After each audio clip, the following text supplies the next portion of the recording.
오늘 잠언 17장 1절부터 15절까지의 말씀을 가지고 마음을 달려나라 라는 제목으로 함께 말씀 나누도록 하겠습니다. 6월 한 달 동안 우리가 잠언을 큐티하고 있습니다.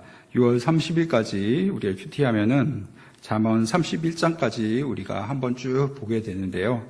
앞으로 4주간 말씀을 나눌 텐데 이 큐티하는 잠언 말씀을 근거로 우리가 말씀을 나눌 것입니다.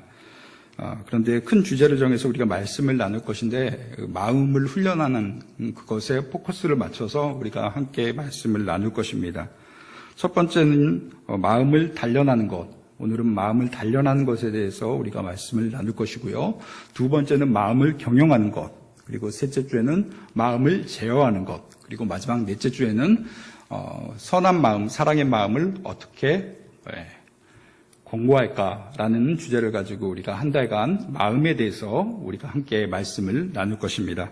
여러분 열심히 큐티해 주시고 또 큐티한 다음에 말씀 들으면은 내가 보았던 그 말씀이 또 다시 한번 선포될 때 여러분에게 새롭게 다가서게 될 것이고 또 그 가운데 은혜가 더하여질 것입니다. 아직도 늦지 않았습니다. 큐티 매일 성경 필요하신 분들은 사무실에 오셔서 저 큐티 하겠습니다라고 하면은 이렇게 나눠 드릴 테니까 열심히 큐티하는 여러분들 되었으면 좋겠습니다. 오늘은 그 네 가지 이렇게 우리가 주제를 가지고 보는데 첫 번째 마음을 단련하는 것, 마음을 단련하라라는 주제를 가지고 우리 함께 말씀을 보겠습니다. 오늘 말씀 본문 말씀 3절 말씀 우리 함께 읽도록 하겠습니다. 17장 3절 말씀 우리 함께 읽도록 하겠습니다. 자막 띄워주세요. 함께 읽겠습니다. 시작. 도가니는 은을, 풀무는 금을 연단하거니와 여호와는 마음을 연단하시느니라. 아멘. 말씀을 준비하면서 은과 금이 언제 녹는지 그것을 한번 이렇게 조사해 보았습니다. 순금은 1000도 이상의 온도가 필요하다고 합니다.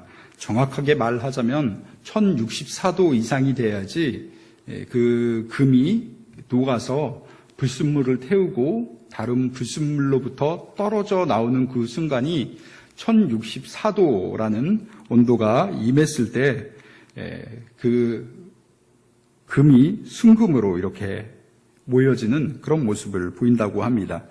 순은을 얻기 위해서는 1000도보다 조금 밑에 온도인데요. 금하고는 한 100도 정도 차이가 나더라고요. 961도에서 은은 녹아서 불순물을 태우고 또 은끼리 모여서 순은으로 이렇게 연단되는 그런 모습을 보게 됩니다. 이렇게 되면은 순금, 순수한 금이 모이고 순수한 은으로 이렇게 다시 모이는 그런 불순물이 없는 그런 상태로 되죠. 참 보면은 불순물이 없다. 우리 이렇게 보면은 99.99999 뭐 100%에 가깝죠. 그런 것을 보면서 와 되게 이렇게 깔끔하다. 금만 있구나, 은만 있구나. 그런 모습을 보게 됩니다.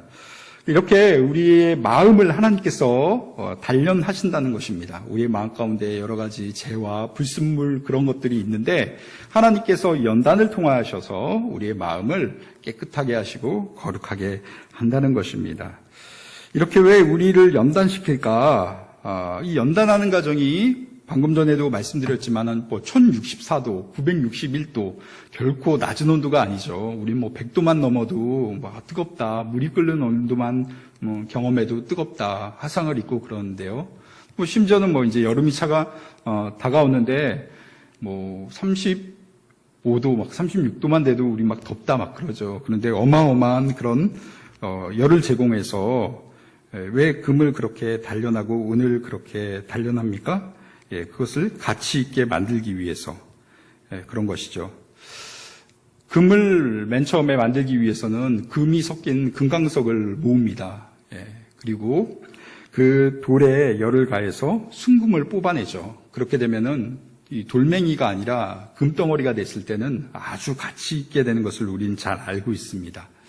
우리가 자주 쓰는 철도 어떻습니까? 맨 처음엔 돌 안에 그것이 숨겨져 있죠. 그런데 이 철강석을 재련하여서 어떻게 됩니까? 철을 모으고 그 철을 모은 다음에 더 강하게 두들기고 또 이렇게 이렇게 연마하여서 우리가 쓸 수 있는 그런 것으로 만드는 그런 것을 볼 수 있습니다. 맨 처음엔 돌덩어리밖에 안 되었는데 이제는 어떻습니까? 그것이 가치가 있게 되는 것이죠. 우리 마음을 연단하신 하나님은 우리를 가치 있게 하기 위해서 우리의 마음을 연단하신다는 것입니다.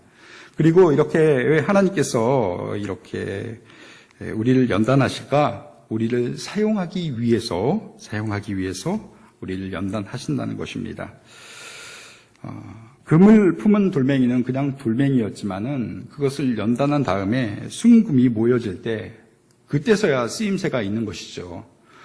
금이 그냥 보석으로 그냥 기금속으로만 가치가 있는 줄 알았는데 우리의 삶 가운데 금이 많이 쓰여지는 그런 모습을 보았습니다. 심지어는 우리가 늘 가지고 다니는 그 핸드폰에도 순금이 없으면 만들 수 없다라는 것을 제가 이렇게 TV에서 본 것 같습니다. 그렇습니다. 순수해질 때 뭔가 불순물이 없을 때 그때 사용할 수 있다는 것입니다. 그리고 철강석은 어떻습니까? 돌덩어리지만 그것이 불에 달구어졌을 때 철의 한 덩어리를 이루고 또 거기에서 그치는 것이 아니라 대장장이가 그 철강석을 더 뜨겁게 불에 달구고 망치로 치고 또 그것을 연마하여서 우리가 쓰는 그런 도구, 홈이나 칼, 그런 도구로 만들 수 있다는 것이죠. 우리가 타고 다니는 자동차도 어떻습니까? 예전에 포항지철을 방문한 적이 있는데 거기에서 그 철판을 만드는 그 과정을 보았는데 대단하더라고요. 그 뜨거운 그 쇳덩어리를 달군 다음에 롤러로 이렇게 밀어대면서 그것을 막 압력을 가하는데 정말로 대단하다. 근데 왜 저렇게 할까? 이렇게 뜨겁게 하는 과정 그리고 롤러로 이렇게 압력을 가하는 그 과정이 없으면 철이 단단해지지 않는다는 것입니다. 우리가 지금 이 공간에서 예배드리고 있는데 이 교회를 지탱하고 있는 이 기둥들 사이에도 철이 숨어 있죠. H빔이 숨어 있죠. 그 H빔은 뜨거운 온도에서 재련되고 단련되는 그런 과정이 있기 때문에 이 건물을 지탱하고 또 그렇게 쓰임받는 그런 모습이 있다는 것입니다. 쓰임받는다는 것. 우리가 이 쓰임받는다는 것에 대해서 우리가 좀 생각을 해 보았으면 좋겠습니다. 쓰임받기 위해서는요, 먼저 훈련의 시간이, 연단의 시간이 필요하다는 것입니다. 구약의 인물들 가운데 보면은 모세라는 인물을 우리가 잘 알고 있습니다. 모세가 출애굽을 명령받기 전에 그의 인생 40년 동안 광야의 삶이 있었습니다. 어떻게 보면 의미 없는 그런 시간일 수 있지만은 저는 훈련의 시간이라고 생각을 합니다. 그 광야 40년이 있었기 때문에 그가 백성들을 광야에서 40년 동안 인도할 수 있었던 것이죠. 모세는 어려서부터 나이 40까지 이집트 왕국에 살면서 왕자로서 그런 삶을 살았고 또한 리더십의 훈련을 받았을 것입니다. 그런데 그 광야 40년, 나이 40살부터 80살까지 그 40년의 광야 생활이 없었다면 아마 출애굽을 인도하지 못했을 것입니다. 백성들이 광야에서 힘들어할 때 내가 광야에서 40년 살아봤는데 이럴 땐 이렇게 하면 된다고, 이 어려움도 이 힘듦도 이 뜨거움도 이렇게 다 넘어갈 수 있다고 자기의 경험으로 말해줄 수 있는 그런 훈련의 그런 기간이 있었기 때문에 그들 백성을 인도할 수 있었다는 것이죠. 다윗 왕을 보면 어떻습니까? 사울 왕과 다윗 왕의 차이가 있다면 광야의 시기가 있는가 없는가 그 차이라고 저는 봅니다. 다윗 왕이 광야에서 어려운 그 시기를 지날 때 그 하나님을 의지하는 방법을 그때 터득하게 되는 것이죠. 그가 남긴 시편, 그 시편은 어떻습니까? 그가 인생에 힘들 때 광야에서 하나님을 바라보며 기도하며 하나님께 부르짖는 그 마음이 글로 옮겨져서 우리가 보는 시편으로 남아있는 그 모습을 보게 됩니다. 그런데 사울왕은 어떻습니까? 이런 훈련의 시간이 없었습니다. 그러니까 하나님을 의지하는 그 훈련의 시간이 없었기 때문에 하나님 의지하는 것이 아니라 하나님 외에 다른 것을 붙잡고 또 거기에 집중하는 그런 어리석은 그런 모습을 보게 되는 것이죠. 블레셋과 전쟁이 있었을 때 사무엘이 오지 않자 어떻게 합니까? 하나님의 방법이 먹히지 않자 그가 다른 방법을 찾습니다. 자기의 방법을 추구합니다. 그래서 어떻게 됩니까? 그 전쟁 가운데 비참하게 죽음을 맞이하는 그런 모습을 보게 됩니다. 그렇습니다. 쓰임 받으려면 훈련의 시간, 그 시간이 필요하다는 것입니다. 우리가 칼을 보면 칼은 강성이 있어야 됩니다. 그 강성을 갖기 위해 하나의 철덩어리로 그냥 쓰여지는 것이 아니라 그 칼의 단단함을 유지하기 위해서 대장장이는 그 칼을 계속 두들기는 그런 힘든 연마의 과정을 우리가 TV를 통해 보게 됩니다. 그렇게 될 때에만 칼로서 쓰임받게 되는 것입니다. 근데 칼이 물렁물렁하다면 어떨까요? 쓰임받지 못하는 것이죠. 무늬만 칼이지 나중엔 쓰여지지 못하고 그냥 녹슨 채로 방치되는 그런 모습을 보게 됩니다. 나중에는 흉물스러워서 그냥 버림받는 그런 비참한 모습을 보게 된다는 것이죠. 지금 우리가 쓰임받는다는 것에 대해서 우리가 잠시 나누고 있는데 여러분 하나님께 쓰임받는 여러분 되시길 주님의 이름으로 축원합니다. 하나님께 쓰임받는다는 것, 그것이 정말로 인생으로서 누려야 될 최고의 영광이라는 것이죠. 쓰임받는 모습은 각자 다 다양할 것입니다.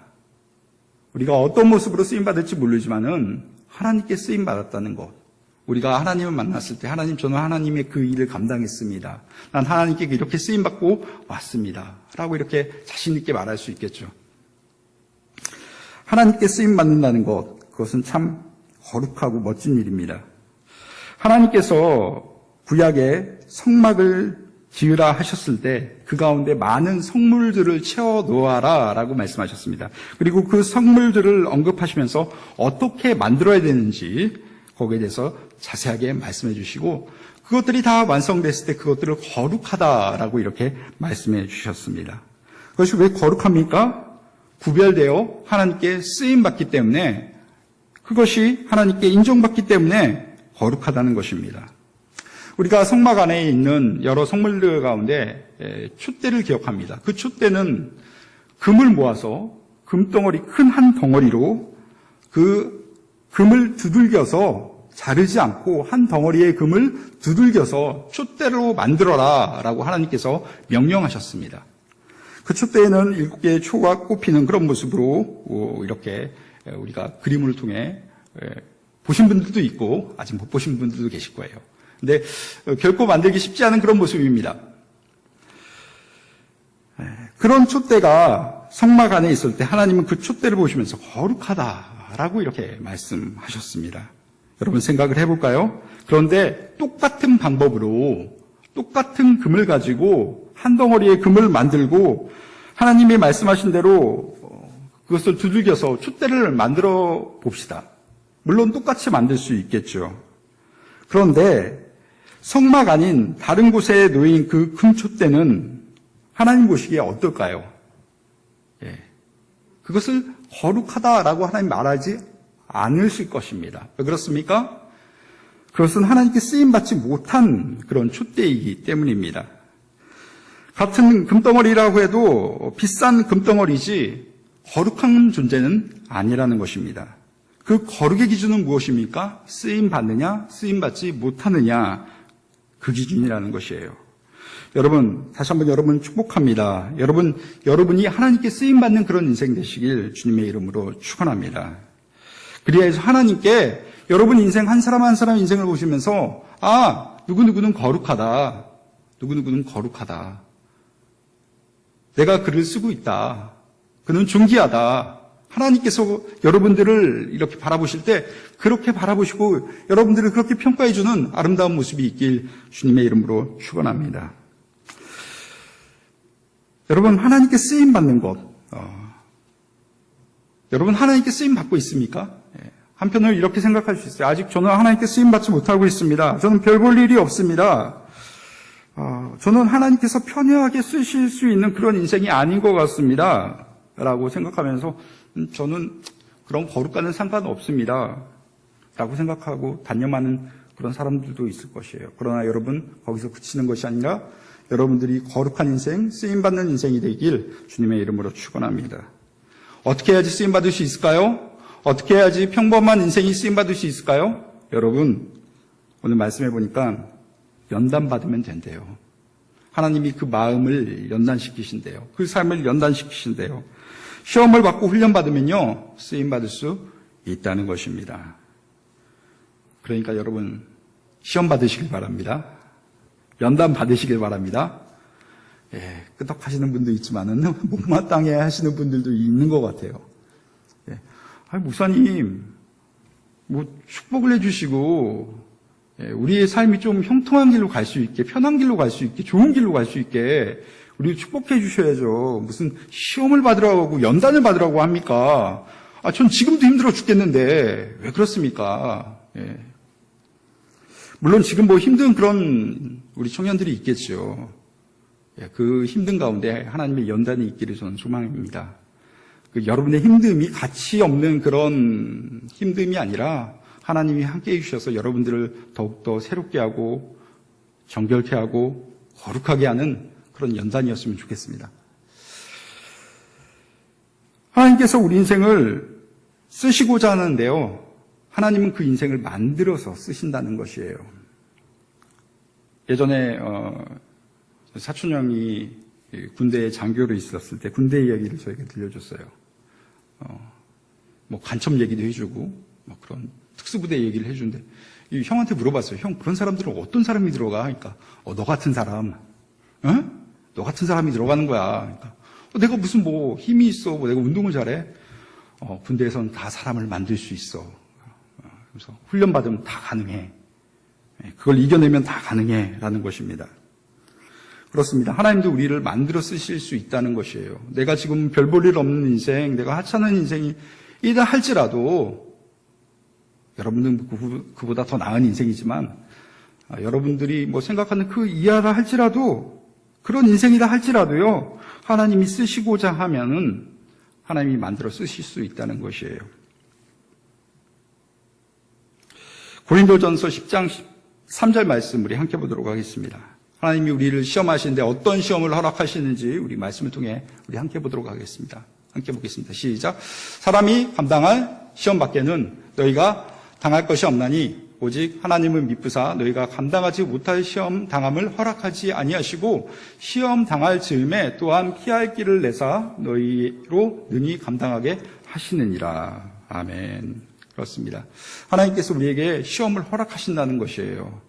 우리가 감당할 수 있는 것을 허락하신다는 것이에요. 그 감당할 수 있는 것으로 우리를 시험하시고 우리를 새롭게 하신다는 것이에요. 그래도 마음이 좀 불안하죠. 저는 그런 거 싫은데요. 예. 그냥 좀 형통한 길로 갈 수 있게 목사님 축복해 주시면 안 됩니까? 라고 이렇게 말을 할 수 있어요. 근데 여러분, 성경이 말하는 형통은요, 여러분이 생각하는 형통과 어쩌면 좀 다른 개념일 수 있어요. 창세기 39장 보면은 요셉이 나오죠. 예. 그가 보디발에 종울이 있었을 때 어떻게 됩니까? 그 노예살이를 하고 있는데 성경은 이렇게 말하고 있어요. 그가 하나님과 동행함으로 그가 인생이 형통하였다. 노예살이를 하는데 무슨 인생이 형통해요? 말이 안 되는 거죠. 그 노예살이를 벗어나게 해주셨다. 라고 한 다음에 그 인생이 형통했다라고 하면 우리는 인정할 거예요. 근데 하나님은 그 노예살이 가운데 그 인생을 형통케 하셨대요. 하지만 그 노예살이를 계속하고 있는 것이에요.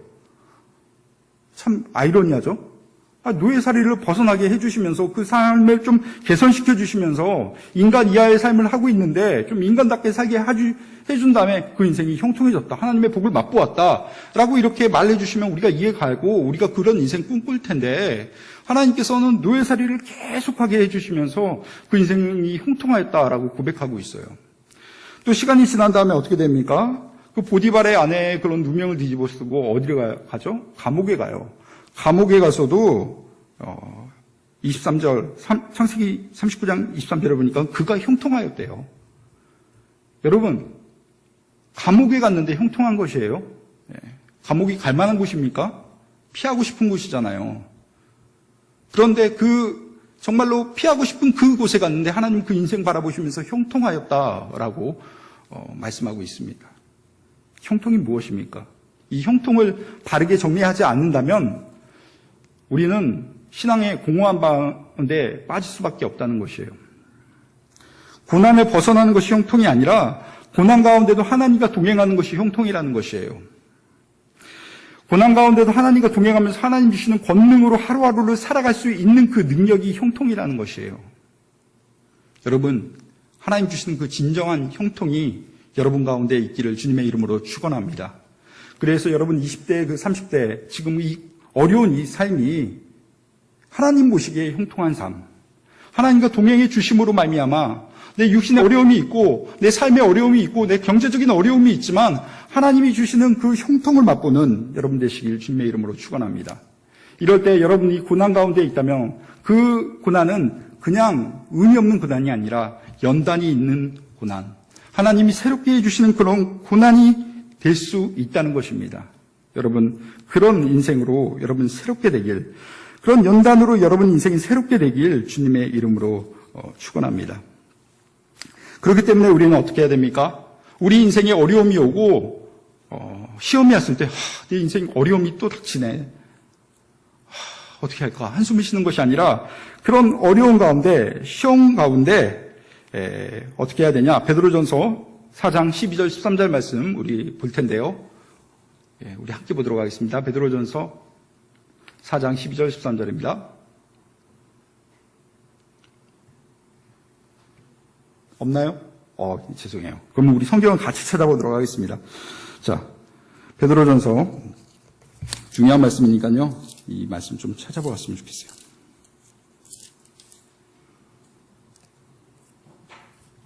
신약성경 382페이지입니다. 신약성경 382페이지.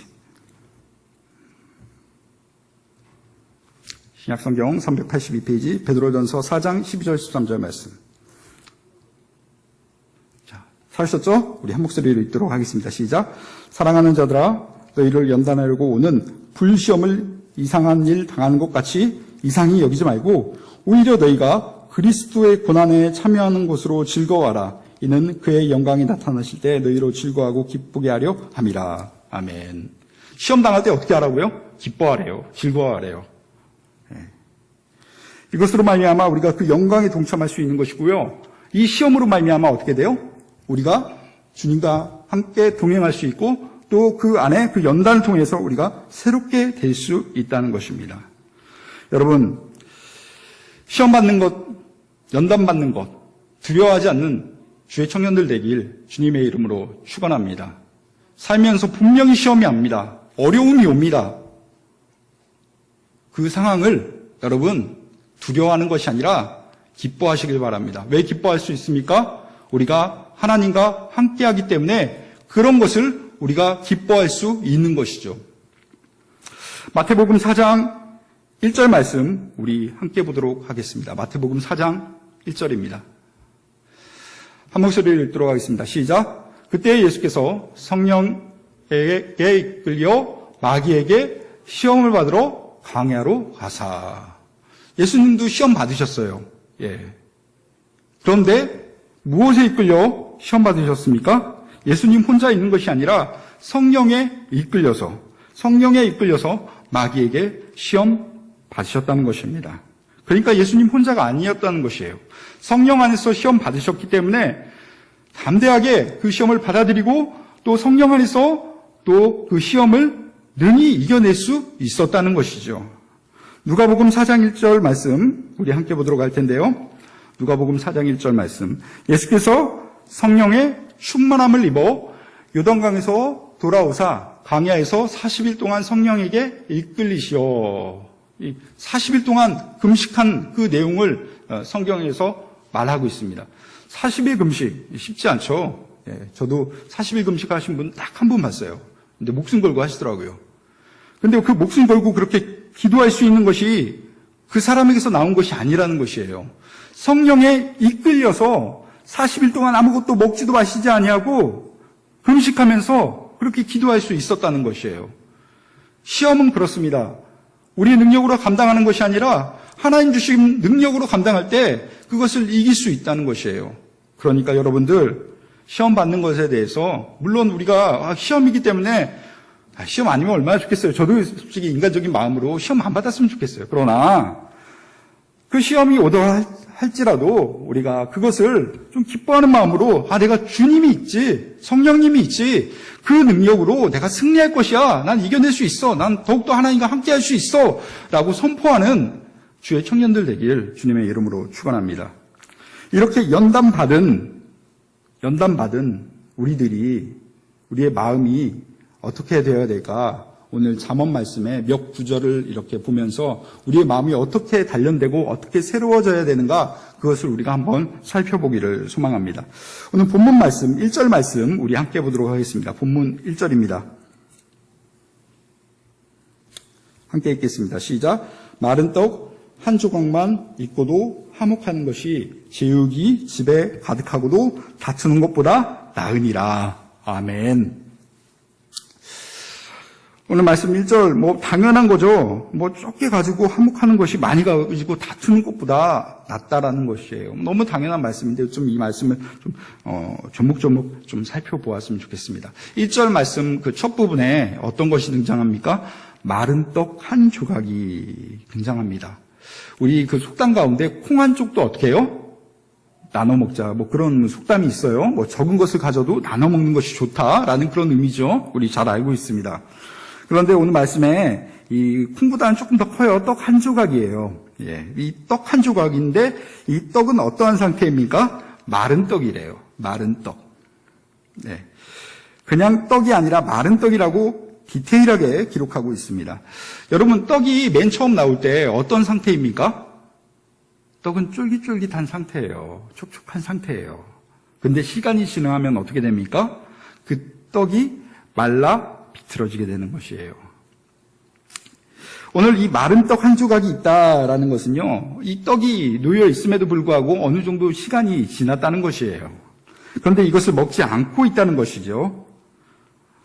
그런데 1절 말씀해 보니까 이 마른 떡 한 조각을 가지고 화목한 상태에 있다라고 성경은 기록하고 있습니다. 화목한 상태에 있다. 여러분, 화목은 언제 할 수 있습니까? 나 혼자 할 수 있습니까? 나 혼자 화목해요. 좋아요. 미친 사람이죠. 적어도 나 아닌 다른 사람과 할 수 있는 것이 화목입니다. 나 아닌 다른 누군가와 좋은 관계에 있을 때 화목하다 하는 것이지 나 혼자 그 화목을 추구하고 경험할 수는 없는 것이죠. 다른 누군가와 내가 관계 맺고 있는데 지금 그 관계 가운데 화목한 관계가 있어요. 그 조건은 무엇이에요? 마른 떡 한 조각이 있다는 것이에요. 이 마른 떡 한 조각 먹으면 금방 먹을 수 있잖아요. 근데 이 떡이 왜 말라 비틀어지고 있을까요? 이 두 사람이 저는 이렇게 생각합니다. 이 떡 네가 먹어. 너 배고프잖아. 아니야, 나보다는 네가 더 필요한 것 같아. 그러니까 이 떡을 네가 먹었으면 좋겠어. 나 간다. 이거 떡 네가 먹어야 돼 하고 나가버려요. 근데 이 떡을 어떻게 합니까? 이 다른 사람이 양보받은 그 사람이 먹는 것이 아니라 오히려 이 양보해주는 이 사람을 더 생각하는 거예요. 더 긍휼하게 여기는 거예요. 불쌍히 여기는 거예요. 그래, 내가 이 떡을 먹는 것이 아니라 저 친구한테 이 떡을 줘야 되겠다. 내 형제한테 이 떡을 줘야 되겠다. 이런 상태가 몇 번 지나면 시간이 흐르겠죠. 떡은 어떻게 될까요? 더 말라 비틀어지게 될 것이에요. 그러나 떡은 마르나 이 둘의 관계는 어떻게 됩니까? 마른 관계가 아니라 사랑의 관계로 충만하게 되는 것이죠. 오늘 말씀 그것을 이어서 우리 1절 말씀 중간부터 보도록 할까요? 제육이 집에 가득하고도 다투는 것보다 나으니라. 마른 떡이 아니라 지금 고기가 놓여져 있대요. 고기가 놓여져 있대요. 제육이 집에 가득하다. 여러분, 제육이 뭔지 아십니까? 제육. 제육볶음 생각나죠? 상추에 깻잎, 고기 하나 딱 올려서. 전 요즘에 마늘을 올려 먹는 걸 좋아합니다. 딱 이렇게 쌈 싸 먹으면 얼마나 맛있습니까? 어느 식당이 생각나네요. 전주의 그 식당. 1시간 가서, 대전에서 1시간 가도 맛있는 식당이 있는데 나중에 여러분들하고 한번 같이 갔으면 좋겠어요. 예. 좀 코로나 때문에 지금은 어려울 것 같고 한번 드라이브도 한번 하고 여러분들하고 맛있는 식당 가가지고 이렇게 식사 교제도 좀 했으면 좋겠습니다. 지금 목사님이 쌈 싸먹는 얘기만 한다라고 그것만 기억하시면 안 돼요. 네. 제육볶음 얘기를 하더라. 여러분 잠에서 깨시길 주님의 이름으로 축원합니다. 여러분 제육이라고 되어 있어요. 이 제육. 그냥 고기가 아니라 제육이래요. 제사를 드리고 난 후에 먹을 수 있는 고기예요. 무엇입니까? 번제예요. 번제. 번제를 드리고 그 남은 고기를 제육인데 번제물의 종류에는 참 많은 것들이 있죠. 대표적으로는 양입니다. 네. 근데 이 양을 바치지 못할 경우에 어떻게 됩니까? 더 작은 고기를 바칠 수 있는 것이죠.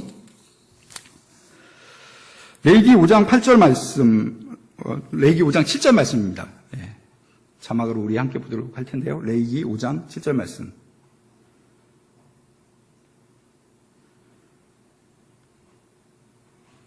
제가 읽어드릴게요. 만일 그 힘이 어린 양 바치는 데에 미치지 못하면 그가 지은 죄를 속죄하기 위하여 산비둘기 2마리나 집비둘기 새끼 2마리를 여호와께로 가져가되. 자, 그 다음부터 우리 자막을 보면서 같이 읽어보도록 하겠습니다. 하나는 속죄물로 삼고 하나는 번제물로 삼아라고 이렇게 기록되어 있어요. 그것을 이 작은 비둘기도 하나님께서 번제물로 받아주신다는 것이에요. 형편이 어려우면요 이것을 바칠 수 있다는 것이에요. 불에 태우는 것이죠. 불에 태우면 어떻게 됩니까? 그것이 다 탈 것이에요. 근데 비둘기 같은 경우는 남는 것이 있을까요? 물론 구워 먹을 수도 있죠. 근데 굽는 과정이 아니에요. 이게 태워버리는 과정이에요. 우리는 고기를 익힐 때, 이거 잘 익혀야 된다. 이 정도 익혔으니까 고기를 뒤집어야지. 타면 안 돼. 하면 뒤집잖아요. 그렇게 익히는 것이 아니에요. 고기를 태우는 과정이에요. 다 태우고, 남는 그 부산물을 먹을 수 있다는 것이에요. 번제물을 먹을 수 있다는 것은. 그렇기 때문에 작은 비둘기를 바쳐가지고 그 제육을 먹는다? 거의 불가능한 일이에요.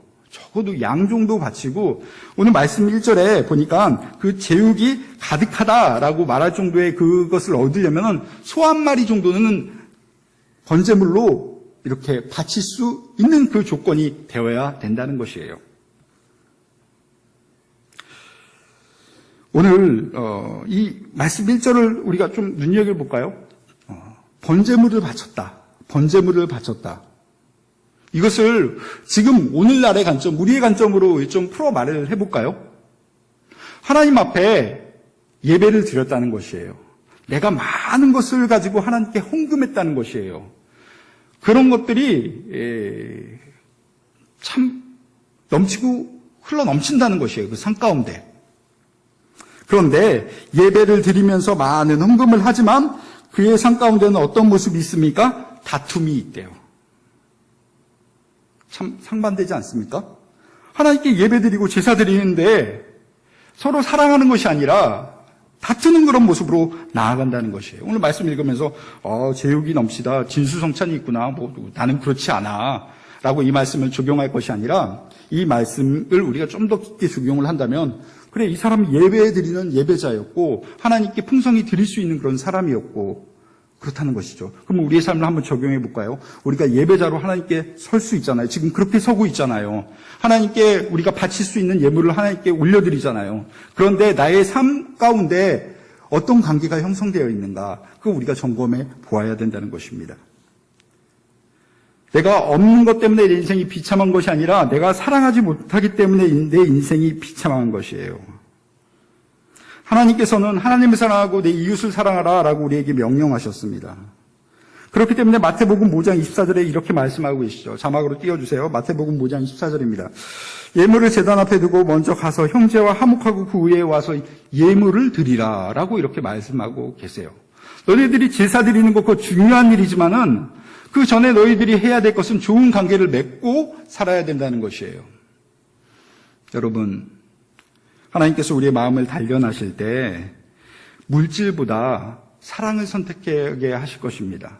많은 것을 가진 것보다 우리의 마음을 새롭게 하실 때 우리의 마음 가운데 사랑이 샘솟게 하실 것입니다.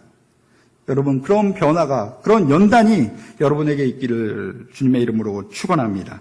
그래서 여러분 가운데 물질은 넘치지 못한다 할지라도 사랑이 넘침으로 말미암아 여러분 주변 사람들도 더불어 행복해지는 그런 삶의 모습이 여러분 가운데 꼭 있기를 주님의 이름으로 축원합니다. 오늘 말씀 두 번째로 우리가 볼 것은 마음을 단련하여서 믿음을 품어라. 마음을 단련하여서 믿음을 품어라 라는 것입니다. 세 번째인데.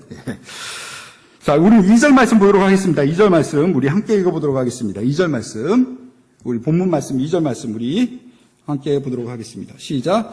슬기로운 종은 부끄러운 짓을 하는 주인의 아들을 다스리겠고 또 형제들 중에서 유업을 나누어 얻으리라.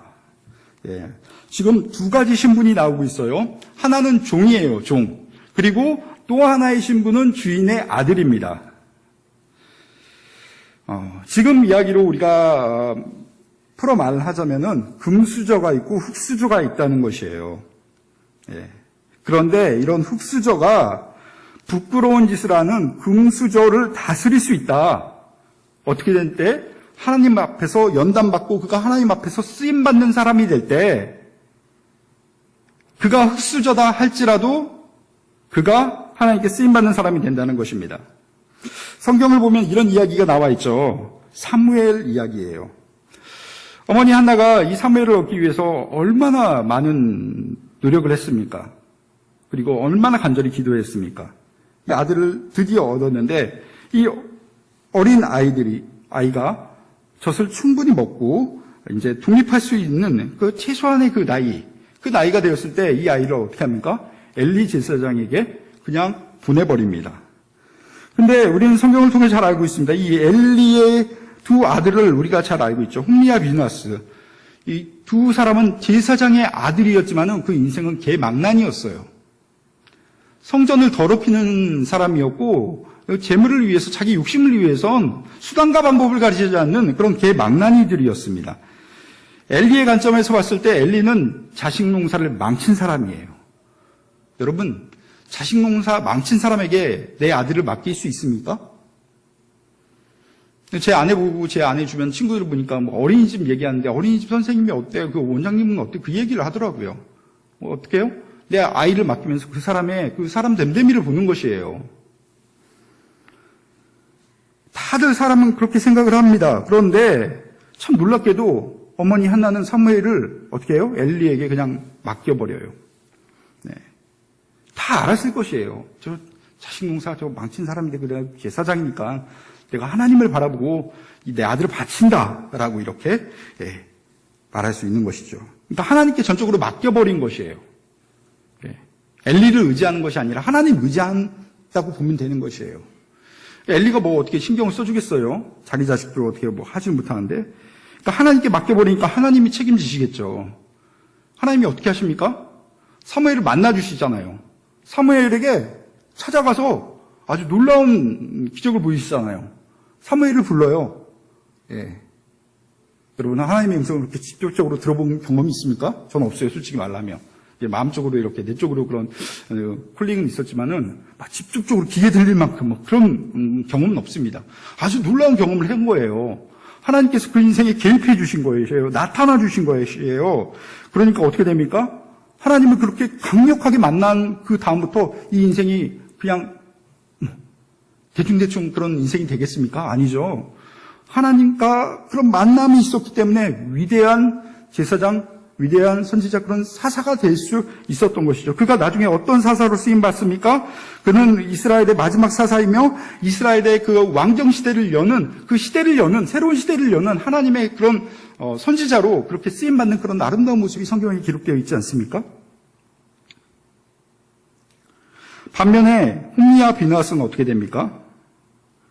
그가 아버지를 이어서 제사장이 될 수 있는 그런 인물이었지만 그런 영광을 누리지 못해요. 왜요?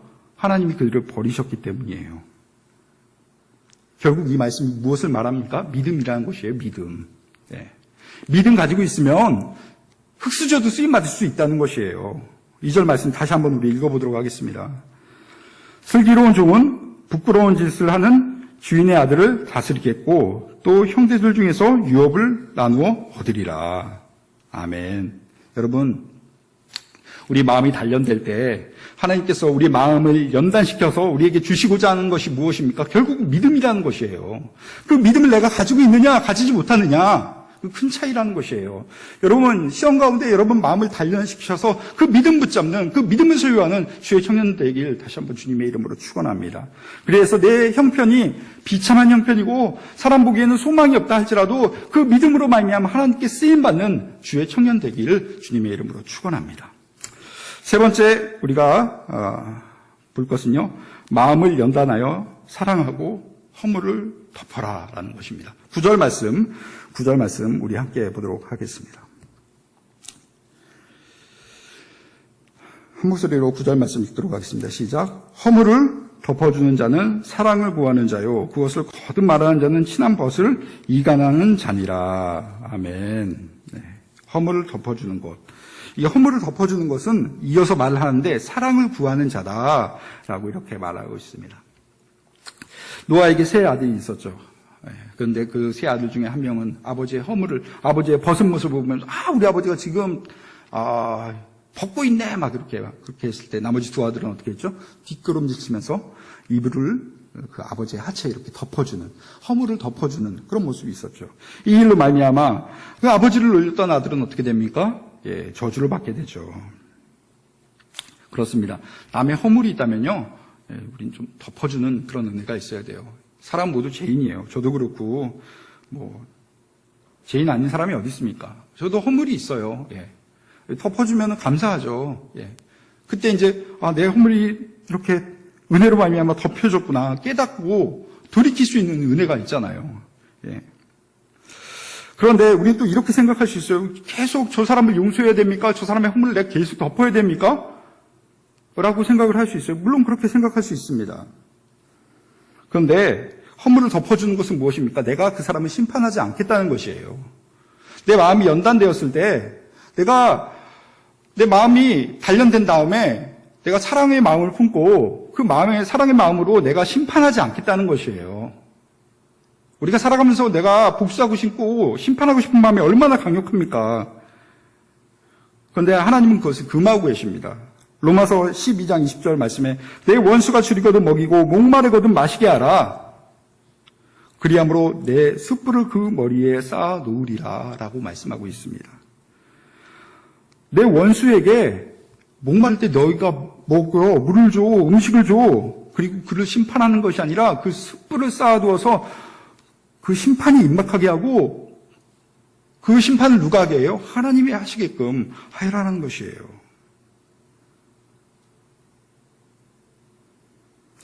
오늘 본문 11절 말씀 보도록 하겠습니다. 11절. 악한 자는 반역만 힘쓰나니 그러므로 그에게 잔인한 사자가 보냄을 받으리라. 심판 너희들이 하지 말고 그렇게 너희들이 허물을 덮어주면서도 용서해 주면서도 그렇게 기회를 주는 그 사람, 그러나 악한 자리에 있는 그 사람, 반역만 힘쓰는 그 사람, 그에게는 잔인한 사자가 보냄을 받으리라. 너희들이 심판하는 것이 아니라 내가 심판하겠고 내가 잔인한 사자를 보내서 그를 심판할 것이다 라고 말씀하고 있습니다. 어떤 사람들은 우리가 다 죄인입니다. 그러니까 우리 다 서로 용서해야 됩니다. 예수님도 우리를 정죄하지 않지 않습니까? 라면서 로마서 8장 1절 말씀을 가지고 말을 한 사람이 있어요. 그러므로 이제 그리스도 예수 안에 있는 자에게는 결코 정죄함이 없다. 그러니까 나는 예수 안에서 정죄함이 없는 너네들이 왜 나를 정죄하려고 그래? 그러면 성경을 좀 애매하게 어설프게 하는 그런 사람이 있어요. 그런데 로마서 8장 1절은 우리에게 분명히 말씀하고 있습니다. 그리스도 예수 안에 있는 자에게 결코 정죄함이 없는 것이에요. 예수 그리스도 안에 있는 사람이요. 성령 안에 있는 사람이요. 그 사람에게 정죄함이 없다는 것이에요. 내가 예수님을 막연하게 알고 있는 그 상태가 아니라 내가 예수 안에서 성령의 능력 안에 있을 때 정죄함은 없다는 것이에요. 하나님 먼저 우리를 용서해 주시고요. 우리가 죄짓지 않게 성령 하나님께서 우리를 인도해 주신다는 것이에요. 내가 반복되는 죄가 있으면 그거 한번 의심해 봐야 된다는 거예요. 그의 구원을 의심해 봐야 된다는 것이에요. 정말 그 사람이 정죄함, 용서함을 받았는지 구원을 받았는지 이거 한번 생각을 해 봐야 된다는 것이에요. 이렇게 말씀 이상하게 해석하고 막 구원파로 접근을 하고 이렇게 어리석은 사람이 있어요. 이런 어리석은 사람에게는 어떻습니까? 이런 어리석은 자를 만나지 말라라고 12절에 말씀하고 있어요. 이런 미련한 사람을 만날지언정 새끼 빼앗긴 곰을 만나는 것이 더 낫다라는 것이에요. 여러분, 새끼 빼앗긴 그 짐승을 여러분 생각을 해보십시오. 근데 그 짐승이 곰이에요. 힘이 있잖아요. 분노한 상태잖아요. 그런 짐승 만나면 여러분 어떻게 됐습니까? 여러분 그냥 한 방에 다 핥히고 넘어뜨리고 죽을 수밖에 없는 것이죠. 근데 그런 고난을 맞닥뜨리는 것보다 미련한 사람, 이렇게 자기 죄를 깨닫지 못하는 이 미련한 사람을 만나는 그 하가 더 크다는 것이에요. 그러니까 그런 사람들은 그냥 너희들이 그냥 용서해주고 허물을 덮어주고 그냥 너희들은 그 자리를 떠나라 라고 말씀하고 있는 것입니다. 이런 미련한 사람들에게 하나님은 어떻게 말씀하십니까? 오늘 마지막으로 13절부터 15절까지의 말씀 우리 함께 보도록 하겠습니다. 17장 13절부터 15절까지의 말씀 우리 한번 쭉 같이 읽어보도록 하겠습니다. 시작. 누구든지 악으로 선을 갚으면 악이 그 집을 떠나지 아니하리라. 14절. 다투는 시작은 두개에서 물이 새는 것 같은즉 싸움이 일어나기 전에 시비를 그칠 것이니라. 마지막 15절. 악인을 의롭다 하고 의인을 악하다는 이 두 사람은 여호와께 미움을 받느니라. 아멘. 그렇습니다. 하나님께서 그들을 미워하신다는 것입니다. 그렇기 때문에 우리가 하나님의 심판을 바라보면서 우리가 우리의 손을 더럽히는 것이 아니라 우리의 마음을 괴롭게 하는 것이 아니라 우리는 그냥 마음을 그냥 단련하여서 그냥 남 용서하고 허물을 덮어주고 그냥 축복해주고 거기서 그냥 그치면은 하나님께서 어떻게 하십니까? 심판하신다는 것이에요. 원수를 갚아주신다는 것이에요. 히브리서 10장 30절 원수 갚는 것이 내게 있으니 내가 갚으리라 라고 이렇게 하나님께서 말씀하셨습니다. 또 다시 주께서 그의 백성을 심판하시리라 말씀하신 것을 우리가 알고 있다라고 말하고 있죠. 히브리서 10장 30절 원수 갚는 것이 누구에게 있다고요? 하나님께 있어요. 로마서 19장 19절 말씀 우리 마지막으로 읽고 말씀을 마치도록 하겠습니다. 함께 읽겠습니다. 시작. 내 사랑하는 자들아 너희가 친히 원수를 갚지 말고 하나님의 진노하심에 맡기라. 기록되었으되 원수 갚는 것이 내게 있으니 내가 갚으리라고 주께서 말씀하시느니라. 아멘. 여러분 살다 보면 참 악한 사람 만날 때 있어요. 미련한 사람 만날 때 있어요. 그 사람 때문에 내가 힘들 때가 있어요. 그럴 때 그를 여러분들이 심판하려고 하는 것이 아니라